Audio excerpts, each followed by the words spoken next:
original multimedia series talking all things soccer across North Jersey.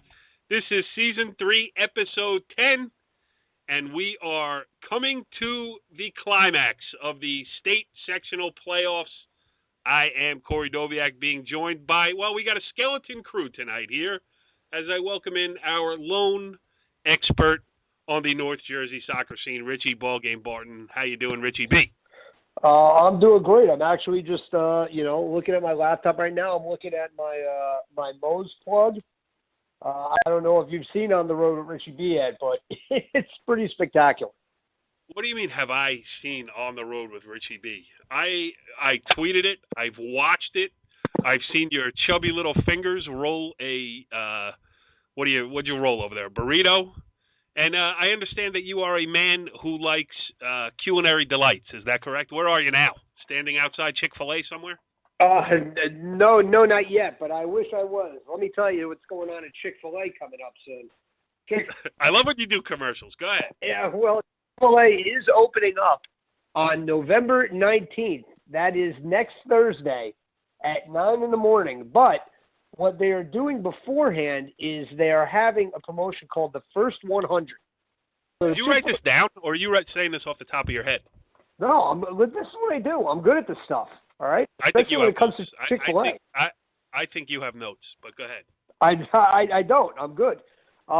You'll see that I don't have notes with the way I fumble through this. But basically, the Chick-fil-A First 100, what it is it's like you can camp out the night before, starting at 9 o'clock on Wednesday at the Garden State Plaza Mall, and the first 100 people who are online at 9 o'clock in the morning on Thursday get a free card with 52 free meals. So that's basically a meal a week every week of the year, free on the house on Chick-fil-A. It's gonna be an awesome thing, and I may have to be part of it. Yeah, I was just gonna say that's great. I mean, listen, we definitely appreciate Chick-fil-A sponsorship. The one thing though, it's killing our coverage because you're going to be supposed to be out covering games, and you're going to be in Coach K-ville in a tent in the parking lot. That's the great thing about the First 100. It's at 9 o'clock at night. It allows me to do my work during the day, get over there, get a chair and a blanket. Chick-fil-A has all the security, restroom, access, games, entertainment, and more importantly, food from Chick-fil-A. Doesn't get better than that. All right, Chick-fil-A, Garden State Plaza, First 100, November 19th. Well, right, hey, the First 100 promotion is on the night of November 18th. The store opens at 9 o'clock in the morning on November 19th. And now you're correcting me. They must be paying you pretty well over there. You wearing a T-shirt? As long as they pay me in chicken sandwiches, that's really all I get. Richie B in the Chick-fil-A T-shirt, the chicken in the sea goes around the sides. That's not nice. Let's talk some soccer here. And, we got a lot to talk about because as we tape this show here on Wednesday night, we are on the eve of the girls soccer state sectional tournament finals, which will be coming up on Thursday. And we got a lot of good ones. We got a lot of local interest. We have a lot of good teams left. Richie B, on the girls' side, not as many surprises left as there are on the boys' side. No, there certainly aren't. A lot of chalk all the way through. I mean, when Mahwah over Ramsey is considered one of the big upset, right. Two teams that are about as even as it gets, that just shows you how dominant, the teams in their particular sections are. The one big upset that we have to mention, though, is Wayne Valley. Yes. Losing to Wayne Hills 3 times, twice during the regular season, once in the county tournament, and then goes to their place in the section semifinals and beats them 4-1. Wayne Valley is riding a wave right now, and this is a team that gave IHA a tough test earlier this year. Can they do the same with Northern Highlands? No public school team is from our area has really been able to do that outside of Ramapo. But I think maybe Wayne Valley being an unfamiliar opponent, if they could hang in the first 10, 15 minutes, who knows? Yeah, I've seen Wayne Valley too. I saw them against Fairlawn earlier this year. They're good. I mean, definitely a solid side. Move the ball well, have some speed down the middle of the field. But, I mean, Highlands, the machine that is Northern Highlands girls soccer just continues to roll on. They beat everybody 4-0. Yeah, and again, obviously the people up front, Eva Herm is as fast of a player as there is in New Jersey. She's awesome, especially along the end line, just creating mismatches and finding people at the far post. But for me, Morgan Bisaka and Sarah Kelly, not only are they excellent outside backs, but they can push forward and be impact players when they do push forward. And when you can do that and create, one or two player advantages, that's, and you have skill and speed to boot, that's a huge, huge asset. And you have a good keeper, and you're dangerous on restarts, and you control the midfield, and you control possession. That's the amazing thing. And I was talking to Tara Madigan a little bit when I was over covering the Northern Highlands Old Tappan boys game in the semifinals the other day. We'll get into the boys side a little bit later. And I was talking about to Tara Madigan. We were standing along the fence. And what I mentioned to her was it's just so impressive what Northern Highlands has been able to do, because you've seen a million soccer games. I've seen a million soccer games. Sometimes the better team doesn't win. A lot of times the better team doesn't win. How many times have you seen a team gets outshot 22-5 and wins 2-0? It's soccer. The ball bounces off people, through people, around people. An early goal goes in, and crazy things happen. It just doesn't happen to Northern Highlands. No, it doesn't. And the thing about that is, on high school soccer teams, you're pretty happy if you can find three people who can put the ball in the net, or at least on frame consistently. Yeah. They have on the field, they have 10.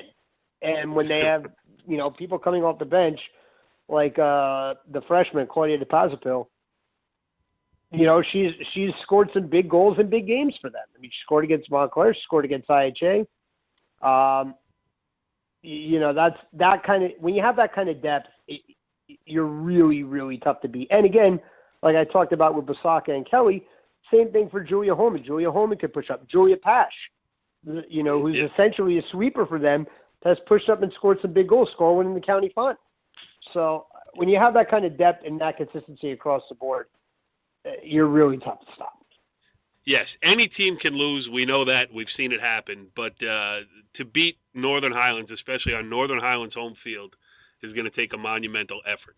Let's move on to some of the other teams that we have left. And you mentioned Mahwah. I was there against Ramsey. Ramsey scored a good goal early in the first half. 7 minutes in, Olivia Gilligan finished a nice cross, settled it in the box. Second touch, bang, 1-0 Ramsey. First 20 minutes of the game, Ramsey had a lot of the possession, speed on the flanks, getting the ball wide, swinging it in, causing a lot of trouble. Mahwah then kind of took control, and Richie, I know you have seen them as well. Sarah Jordan, one of the best on the girls' side as a holding midfielder, and then making runs. Yeah, she's outstanding. She's really, really a good player. Just a junior too. I know. She's she's an exceptional player. There's no way around it. That is expert analysis right there. Well, you pretty much said everything. She's dangerous no matter when she touches the ball, no matter where she is. So, yeah, what she does well is, as I said, she holds the ball up well. So they get in trouble, they look for her, they find her feet. She literally sometimes steps on the ball, which is the definition of being a holding midfielder. But she's got great speed, so she lets the players run off her. She lets the defense get out, get higher, and then she can turn and exploit the middle of the field because she's fast. So, and, she passes the ball well. She receives it back well. Her first touches are good. And, so continuing on with the game, Mahwah started to exert a lot of pressure on the Ramsey goal. Ramsey got locked in their defensive third. And then Val Bush, a senior defender, comes up on a corner kick, finds herself, and we see this often in the state tournament too, the most unlikely of sources for offense. Ball bounces back to her, gets spit out off a scrum, off a corner kick, right to her, 25 yards away. She looks like she's been scoring goals her whole life. She puts it in the opposite corner, 1-1. And then with about 17 minutes to go, same player, Val Bush, finds the ball at her feet again and says, hey, why not? This time she does it with her left foot. It bounces off a defender's head, bounces into the net. 2-1 Mahwah, and they are moving on. And just to prove that I was at the game, Richie B, I have some sound of one of our favorite coaches in North Jersey, Courtney Corella. Caught up with her after the game, and here is what she had to say. We were nervous. This game means a lot because, we won the league, but there were some questions, some ties, and the girls wanted the confidence of saying that they won it outright. And it's Ramsey. They're always a great side. It's our rival. So it just meant a lot to them. And so I think the nerves took over the first 20, and then when we finally settled down and played our game, you can see that we came back to life. Yeah, I thought you held the ball well in the midfield. We and possessed beautifully. Literally held it. She put her foot on the top of the we ball. We call that sitting on it. Right.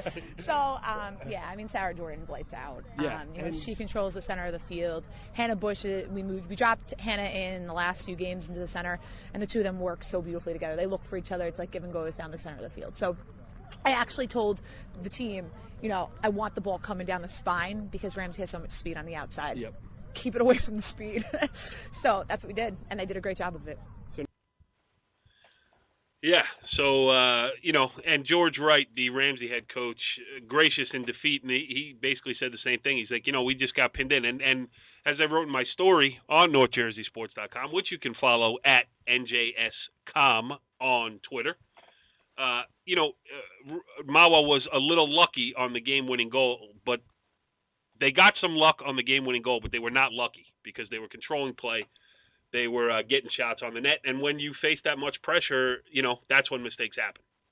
No, no doubt about it. That's why you do what you do. You just got to keep the pressure on, and hope that you can find a break here or there. And Mahwah got a couple of them, and they're moving on to the section final, which I think will be a more entertaining one than people might believe. I agree with you because 2 years ago, Sarah Jordan was telling me in the interview after the game, when she was a freshman, she played with her sister on that team. I would look back through our archives. You covered the first round game, and then they went on in the quarterfinals, played Ramapo 2 years ago, and beat them on Ramapo's home field. I'm sure Paul Heenahan and the Green Raiders remember that pretty well, too. And I know you are a big Ramapo. You like the way they play this year. So the obvious favorite?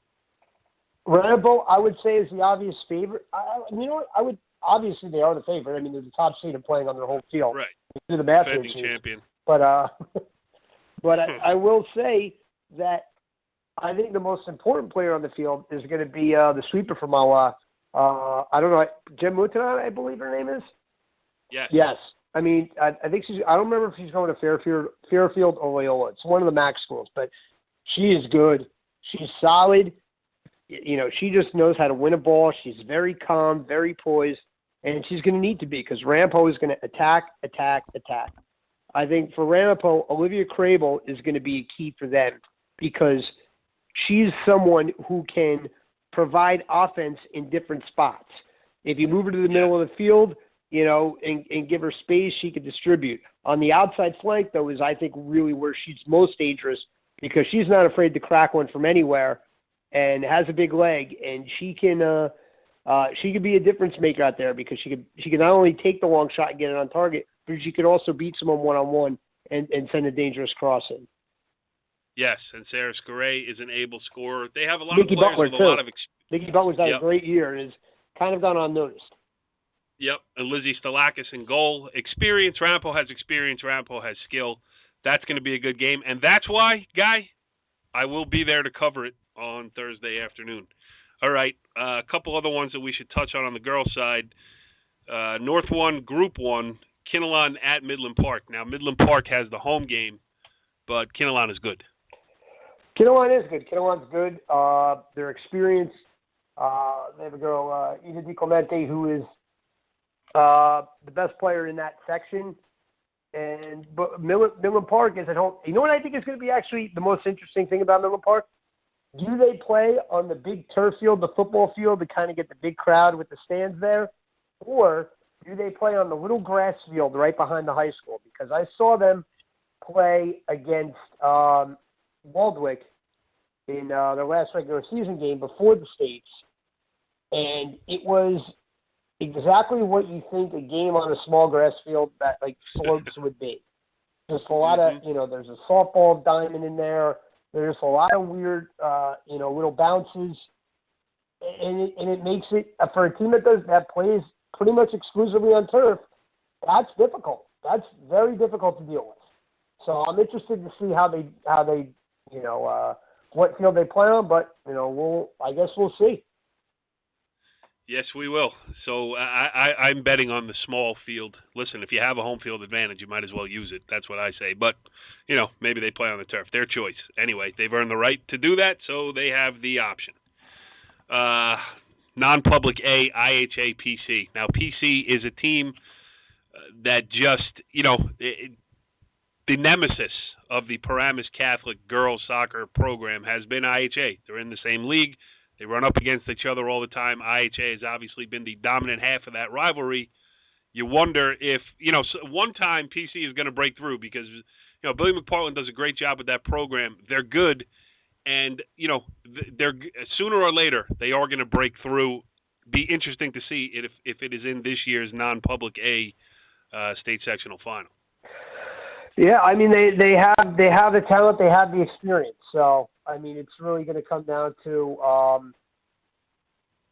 do they believe that they can win? That's really what it boils down to. Yeah, absolutely. And to elaborate on that, obviously going in IHA, I mean a lot of teams think, all right, well let's just try to keep it close. Let's try to pack it in a little bit. Paramus Catholic. From everything I've heard, I haven't seen them this year myself, but they like to play wide open. And if they can play wide open and possess the ball, they have a couple girls that can put it in the back of the net. Juliana Messelli is one of the better players in North Jersey, and she is as dangerous as they come. So, the last time PC... Are they going into that game thinking that they could stick around, or are they going into that game thinking, we're the better team, we want to win, we want this title, more than they do? Yes. The last time PC played IHA, they were all pumped up for the game, and their goalkeeper got a red card, 5 minutes in. So they got to control their emotions, too, because obviously it's, that's a big part of it. So 2 more girls' games, Kearney at Montclair in the North 1 Group 4 final. You saw Kearney beat Ridgewood in the semifinals. Montclair, as we know, probably the second best public school girls team in the state of New Jersey. You saw them, too, so break down that matchup. I mean, I think, off the top of my head, I mean, I think Montclair is more skilled and more physical. Kearney impressed me, though. Amber Crispin is the most exciting player in North Jersey, as far as I'm concerned. She is just 100 miles an hour all the time, and she is a ton of fun to watch. Kearney's a solid side, though, and they have a sophomore goalkeeper, Megan McClellan, who really commands the box and is really confident out there.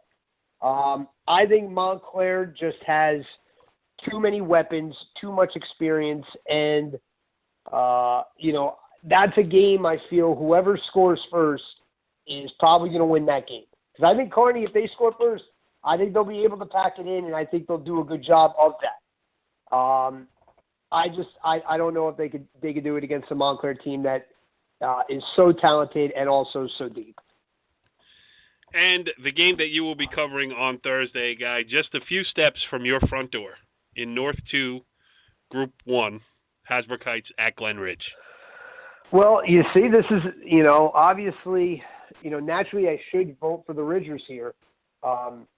Your alma mater. It is my alma mater. That's true. They're a very huge favorite. They're probably as big of a favorite as any section there is in the state. They're experienced. They have, for a Group 1 team, I mean, they have a ton of talent and can play with anybody. I'm real interested to see how Hasbrook Heights, relates to playing on a big field. They're going to be playing on a big field. It's going to be turf. It's going to be fast. And let's face it, Glen Ridge has the best player in that section, Thomas and Kennedy, who's going to Princeton next year, 4-year starter, who is, you've seen her close up. She's a real dynamo. I mean, she's someone who is an absolute threat every time she touches the ball. For Hasbrook Heights, Victoria Barris, center midfielder, also very talented, is gonna have to be a difference maker. And if she can be a difference maker, Hasbrook Heights can hang in that game. But if Glenridge puts one in early, it could be a 4 or 5 nothing. All right. Well, moving over to the boys' side now, we have a host of teams still playing in the state sectional final round here, and I'm going to start right where I will be covering in North 1 Group 3. I covered half of the semifinals. I saw Northern Valley Old Tappan, the number 12 seed, go on the road, get a goal late from Peter Lavanis on some great work by Lucas Casamento running up the side, winning the end line, passing the ball over. Bang, 1-0. They hold on to win. Jake Fiore, the Old Tappan goalkeeper, played great. Had 11 saves, I think, unofficially. I think maybe I had him for 12. Anyway, Old Tappan, what's great about Old Tappan and fun to watch is they are not playing for a tie. They do not want 0-0 and hope for penalty kicks. They're the only team that I can remember. You know, you see it late in games when teams are pressing forward to, try to tie a game or whatever.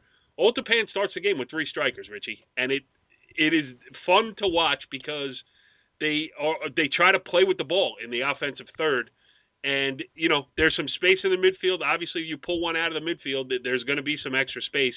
They deal with it well in the back, and they're always looking for that counterattack, that quick 1-2 to get them in and get forward. And they already have people making runs to the far post down the middle of the field. Old Tappan is fun to watch, even though I know you never get to see him because I kind of monopolize the action. Yeah, well, you kind of monopolize anything that has to do with Old Tappan. I really know nothing about Old Tappan other than that head coach Mark Torrey has a fantastic accent. Yes, well, let's listen to that accent because I have an interview that I did with head coach Mark Torrey after Tuesday's game. I think the boys were disappointed after last year with Wayne Hills at this stage, and wanted to go one further and see. We've never been past the semi-finals, so I think we've played well all year. To be fair, I thought it was tough conditions. They were. I thought once we scored that they actually played better. They got the ball down and played more. But we've caused problems with our formation up front, and we. You mean actually putting players up front? Putting players up front, yeah. You don't see it. No, not sit. And that's what I said to the boys before the game. We're going to go and ask questions that have probably not been asked. They probably haven't faced 3 up front all year. They probably faced 1s and 2s. Yeah. So let's see how good these fullbacks are. And Lucas Casamento really went at the boy who's a good left back, and 2-3 times got in behind him and really caused some problems, and that's where the goal came from, But no, special credit to all the boys. The keeper had to play well, and he did, and we kept going and we got a goal. So yeah, and I thought just you absorbed a lot of pressure in the first half. Yeah, But they do that to you. They're physical. They do, and they play direct, and they. It's hard to press up front when they're not trying to play possession or that, and they're trying to get in behind. They're trying to play forward quicker, and our backs felt like we feel like we're back. I get it, and we tried to pass a little bit, but in those situations you have to be really brave to pass the ball, get on the ball and pass and move. And I thought we got more courageous as the game went on. Yeah, I thought too. You worked some triangles over here right. a couple times. And so I thought we got more courageous as the game went on. So again, our motto's been bend but don't break, and we bent a fair bit, yeah. But we didn't break. So I'm happy, Richie, don't you love it when a Scottish guy says brave? Yeah. I think it was break that he was trying. Yeah, brave. Right. That was my Scottish brogue. It was I didn't remind you of Mel Gibson in Braveheart?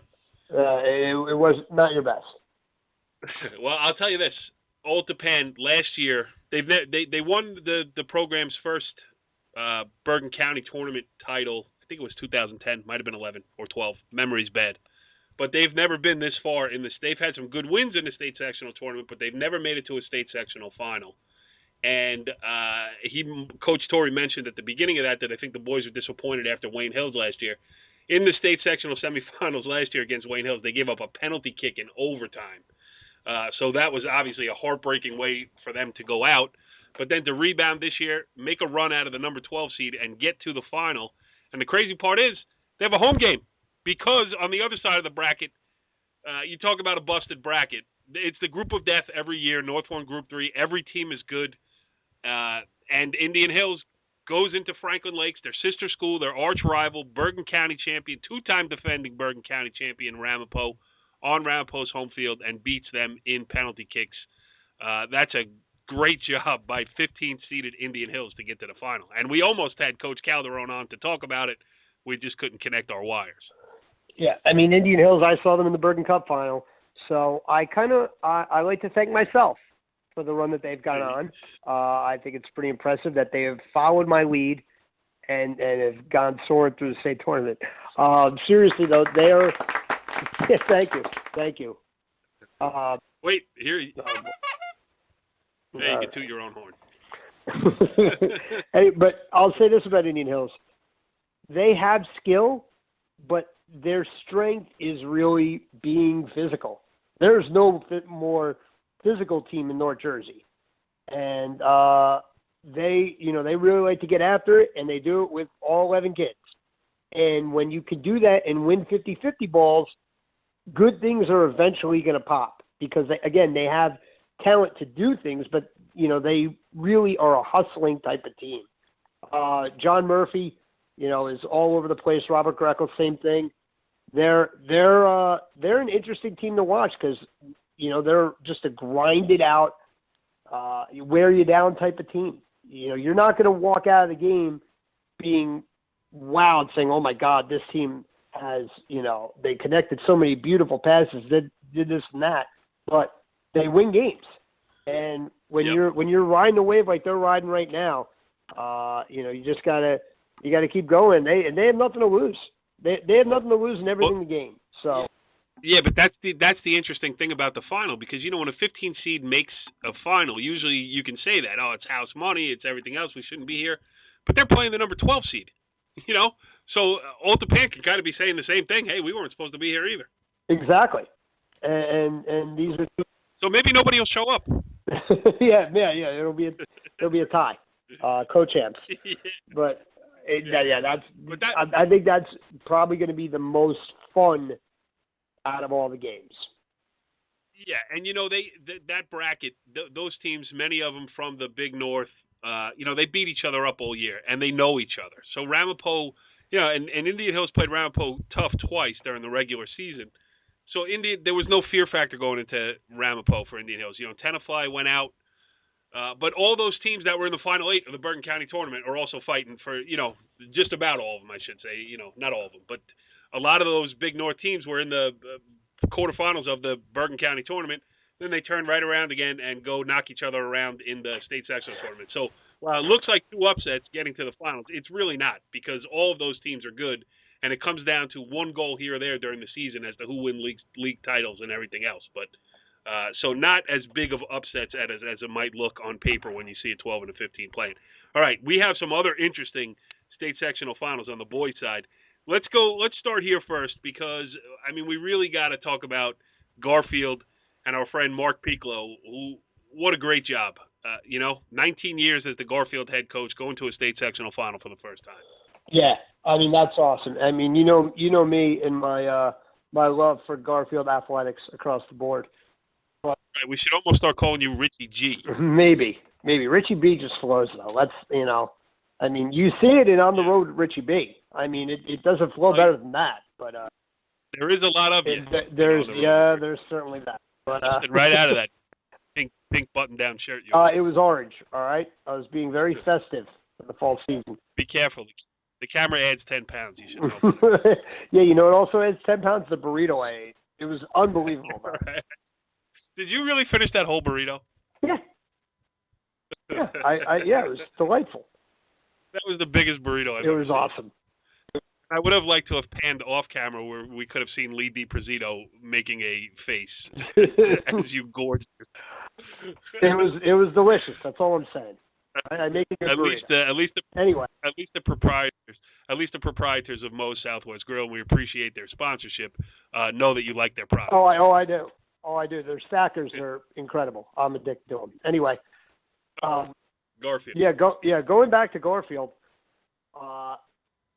Now you want to talk about a fun game. That was a fun game, them and Harrison. I do want to talk about a fun game, actually. It was basically like 2 of the exact same team playing each other. Same type of, same skill sets. Garfield a little bit taller, Harrison a little bit quicker, up front, not necessarily in the back, but it was a wacky sort of game. Garfield, Harrison scores a 50-yard goal to start. Harrison comes right back. David Herrera, who you love, I don't even have to. I'm a huge David Herrera fan. Have been since he was a freshman, and he's now a senior. Exactly. And he rocketed a shot into a wall. And fortunately for him, one of the kids on the wall tried to jump up to block what he thought would be a shot in the air, skips right off the bottom of his cleats and into the net. But that's why I love David Herrera's game, because you never know what he's going to do. He's the most creative player in North Jersey. I think, and you know what? He probably plays the most positions in North Jersey. I mean, yes. he played up front. He was an outside mid. He played in the back. He was all over, and he played well wherever he played. He didn't just pick him up there out of necessity. When I saw them in the Bergen County tournament, he played in the back in place of Wojciech Pivovarczyk. How about that guy? I got that name right. He's back and healthy.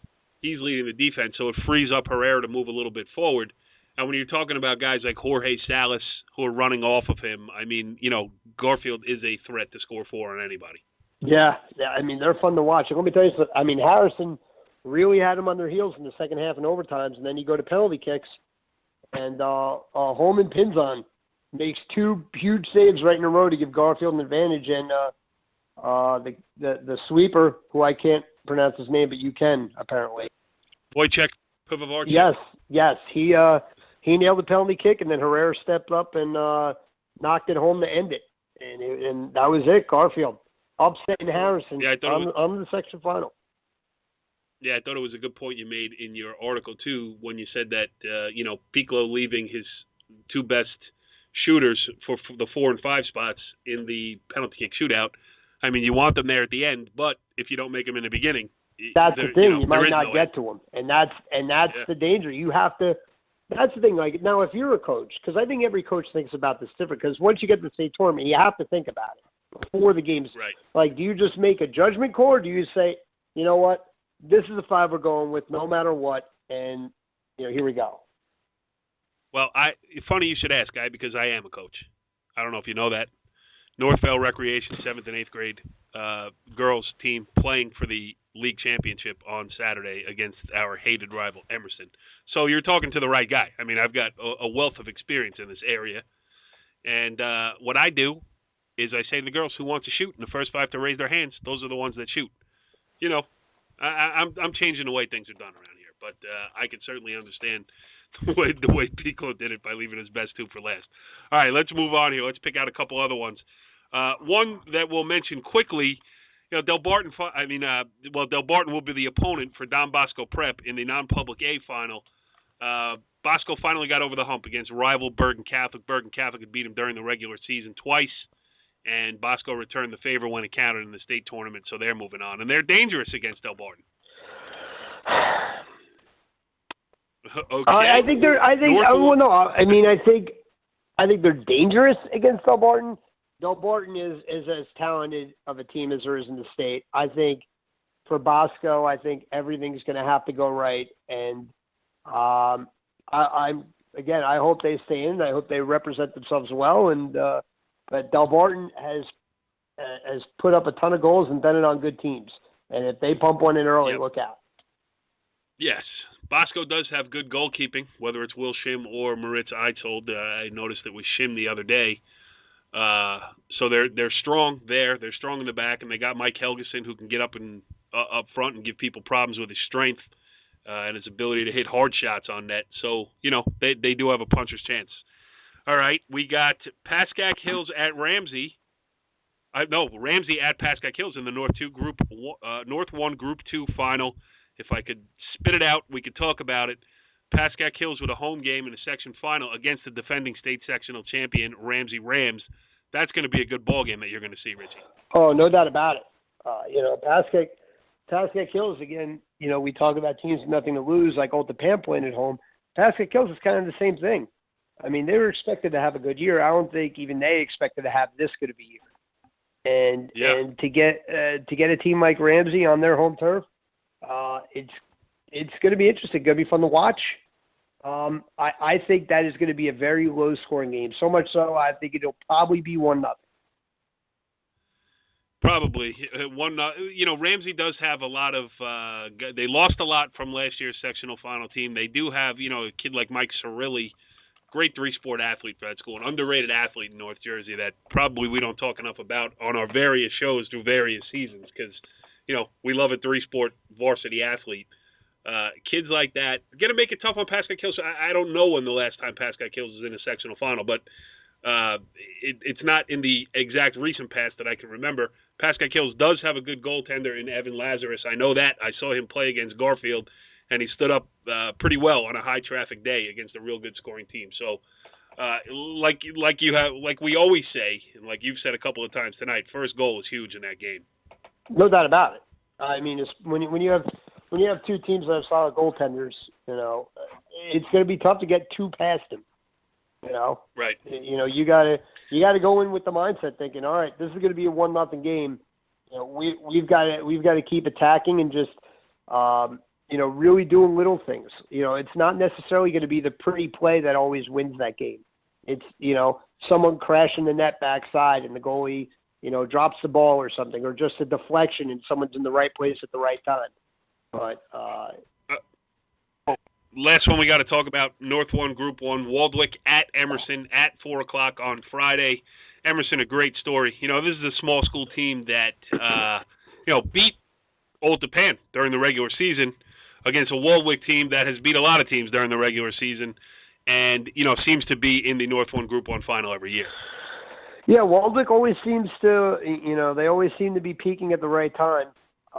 They have, a real threat up top in Griffin Price, he's almost like a streaky shooter in basketball, where if you get him enough touches and, he's a big physical presence too. If you get him enough touches, he's gonna eventually make something happen with him. And they also, he's a threat up top, and also Eric Neugebauer in between the pipes for them is probably the best small school goalie there is. Rangy, got a big leg, soft hands, and really knows how to cut down angles exceptionally well. But Emerson, I'm not surprised that they beat Hasbrook Heights. I thought that would be a close game, but to beat them 5-1. Another one of your favorite players went down in that game. I know, Jelly Roll. Irvin Jelly. He's awesome. But anyway, for Emerson to win 5-1, that's quite a statement win, because Hasbrook Heights is a pretty solid defensive team. To hang 5 on them on their home field is definitely an eye opener for sure. All right, guys, that's all of them, but we can't get out of here without everybody's favorite segment. Let's do some predictions. Let's start on the boys' side. Let's go through it quick. We'll go through the girls. No, we talked about everybody, so just give me a one or the other. North 1, Group 1, Emerson or Waldwick? Emerson, 2-1. All right, Richie B taking Emerson. I am doing the same. North 1, Group 2, Pascal Kills Ramsey. Ramsey, 1-0. I'm doing the same thing. North 1, Group 3, Indian Hills versus Northern Valley Old Tappan. I'm going with Indian Hills, 2-1 in overtime. Even though the coach was not on the show today. Correct. Well, listen, I'd pick with my heart. All right, I will take Northern Valley Old Tappan for reasons that have been mentioned every other time I've ever taken Northern Valley Old Tappan. North 2, Group 2, Garfield at Dover. Oh, I got to go with the Boilermakers here. Yeah, who cares about Dover? I think they're going to win 3-1. I think it's going to be convincing. Okay, Bosco and Del Barton. I think Del Barton 4-zip. Hey, guy, you're always betting with your head. I go with my heart. I'm taking Bosco. They're the Bergen County team, and they're my pick. One game we didn't mention, we don't know anything about them. North 2, Group 1, North Arlington and Brewerly, but we can pick the game. Oh, I got to go with the Vikings. Cristiano Neves scored the game winner in overtime today against Bloomfield Tech. I think he's going to do it again against Brewerly in the final. We're both taking North Arlington then. All right, let's do the girls quickly. North 1, Group 1, Kinnelon, Midland Park. Midland Park, great story. Allie Kilgallen doing a great job over there with Thalia Gallum, great sweeper. Kinnelon's the best team in that section by far. Kinnelon 3-1. I got to go with Kinnelon too, only because my former Suburban Trends. Why do you always have some weird story about why you got to take a wacky team? Guy, listen, I got a lot of loyalties all over the place. It's not easy being me. Non-public A, IHA versus PC. IHA 2-1. I took IHA the last time we made predictions. I'll do it again here, too. IHA for me. Kearney, Montclair. I hate saying it because I like Kearney a lot. Montclair 3-1. I got to go with Montclair, too, because I haven't seen other teams, and you're the expert around here, Eddie. North 1, Group 3, Highlands, and Wayne Valley, Northern Highlands. I think Wayne Valley is going to keep this closer than you think. I think it's going to be 3-1. Okay, I'm going to pick 4-0 Northern Highlands because they beat everybody 4-0. North 1, Group 2, Ramapo, Mahwah.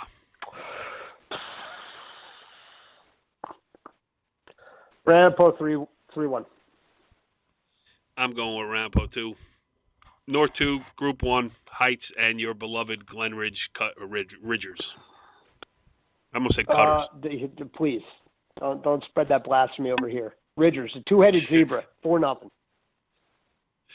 All right, I'm taking Hasbrook Heights only because I love Charlie McCarthy, and I hope he's listening to this. Anyway, that's it for this edition of Hitting the Post. Not easy to get guests at this time of the year, as you can tell, so we'll try again for next week. But, Richie B., you took your rejections well tonight. Hey, that's when I'm at my best, getting rejected. Follow the leader.